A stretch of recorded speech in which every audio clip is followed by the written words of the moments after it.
হরে কৃষ্ণ কৃষ্ণ কৃষ্ণ হরে হরে হরে রাম হরে রাম রাম রাম হরে হরে। ওম নমঃ শিবায়।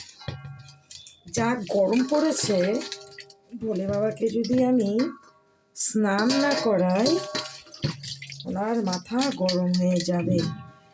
আমি ডেলি ওনাকে স্নান করাই। কি দিয়ে স্নান করাই? দুধ নেব, গঙ্গার জল নেব, ঘি নেব, মধু নেব, বেলপাতা নেব, তিল নেব, আতপ চাল নেব, কেউ আবার সরষের তেল নেয়।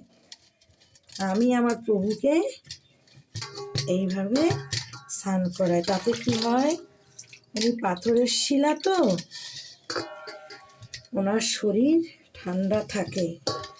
ভোলে বাবার সামনে কখনো প্রদীপ, মোমবাতি, ধূপকাঠি কাছে দিতে নেই, দিতে